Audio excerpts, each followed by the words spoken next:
Hello and welcome back to another video. In today's adventure, we're going to be taking a look back at well, we're not going to look back, but we're going to take another look at our Thrift Store XP build that we did, I don't know, about 20 videos or so ago. Last time you saw it, it looked a little bit different than it currently does. And that's because I've done a few upgrades to it, nothing real drastic, but we ended up changing out the case.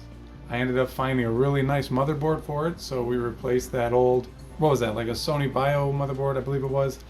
For a slight upgrade, I'd like to put another 2 gigabytes of RAM in it. And now I know what you're thinking, 2 gigabytes more, that's 4 gigabytes total, you know, Windows XP 32-bit. You can't have 4 gigabytes. Well, you can have 3.5 and that's the max, and you can't really do a 1.5 gigabyte upgrade in 2 slots. So we're going to chuck 4 of them in there and see how it does. Before we get to that though, I would like to see if the new motherboard offers any kind of performance enhancements above and beyond what the Sony motherboard could do. So we're going to take a look at the current configuration the way it is now, sort of introduce you to how the new case looks, new motherboard's features that are more desirable than the Sony OEM motherboard, and then we'll get into the benchmarking.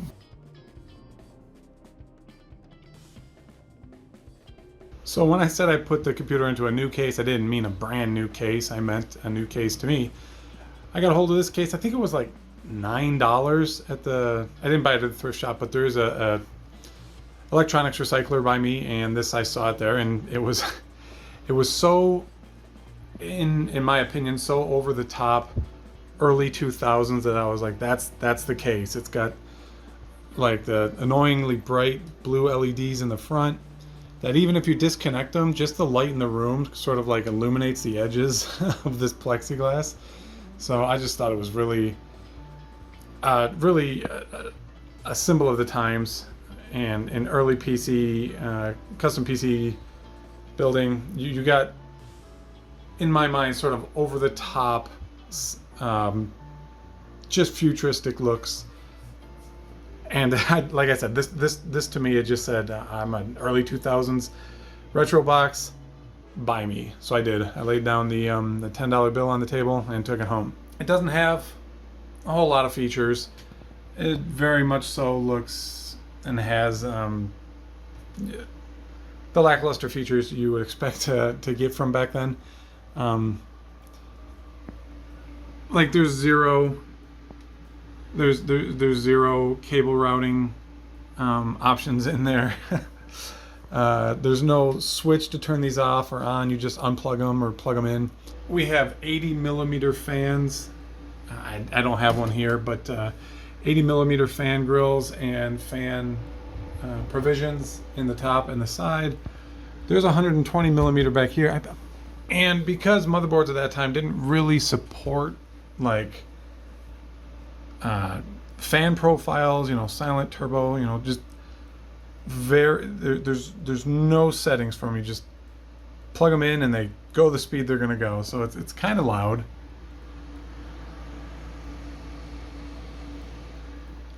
But it's not too bad, especially for a retro build. So let's start talking about this new motherboard I got. The main reason I wanted it was because, one, I mean, you know me, I almost can't pass up a good deal, and it was $5 on Facebook Marketplace. It's an 8-bit IS7 board, and the thing that appealed to me, especially since as soon as I saw it, I noticed that it had SATA connections on it for a Pentium 4 board. And on top of that, it supports dual channel memory.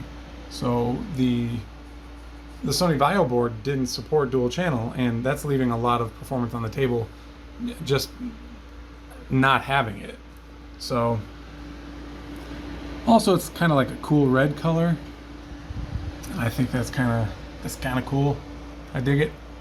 So I needed a cooler for it, and I believe this is a Thermaltake something or other. I don't remember the brand name, but there's not a lot of choices for Pentium 4 cooling. It's either stock or some cheap stamped aluminum thing. This is, I believe, copper, but it's still pretty cheap, and really doesn't run much cooler than a factory Intel cooler for it.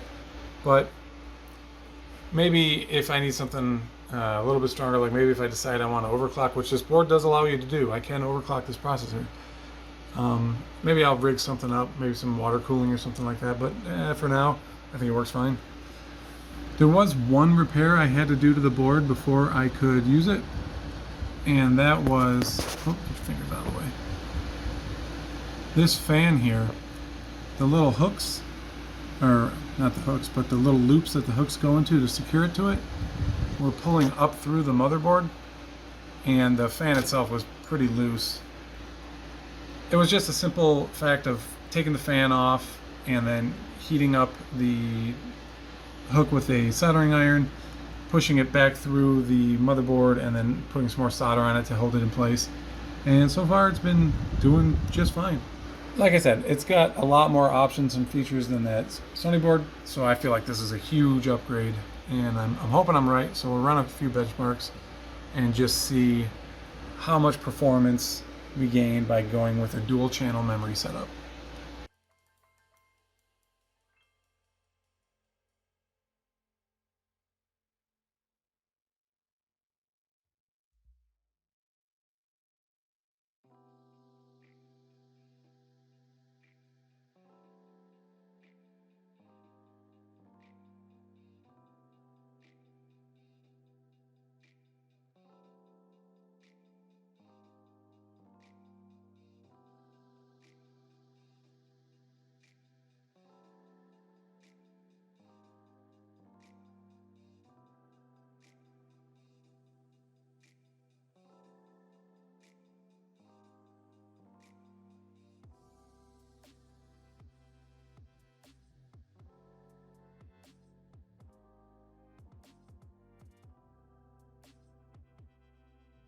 Well, the outcome to these tests are a shocker to almost no one. Dual channel RAM is faster than single channel RAM. In fact, it's quite measurably faster than single channel RAM. In the 3D Mark 2000 test, we got a nearly 18% higher score than the single channel, and then went through another 2 gigabytes of RAM in there and ended up with negligible results. I think by the time we got to 3D Mark 2003, the scores were in the area of margin of error. So if we ran it, 2 or 3 more times, we might have seen that score, go up or below the previous score. So the XP machine probably doesn't need 4 gigs of RAM, but you know what? I had it. Let's throw it in there. Why not? Max it out. However, I still do feel like we're leaving some performance on the table somewhere. I feel like our score should be a little bit higher. The HD 4650 that I have in there came out in 2008. And it's kind of having trouble with 3D Mark versions, I would say 2005 and 2006 didn't run as fast as I thought they should. But maybe they are. Maybe the tests back then were just more demanding. I should do some more research in that. Either way, I feel like this was a worthwhile upgrade. And for $5, you can't go wrong. Okay, well, that will be it for this one. If you enjoy watching somebody spend their money because they can't pass up a good deal on old computer hardware, maybe consider subscribing, or at very least maybe throw me a like. Either way, I do appreciate you watching. I will catch you next time, where we'll definitely do something that involves computers. Anyway, see you next time. Thanks.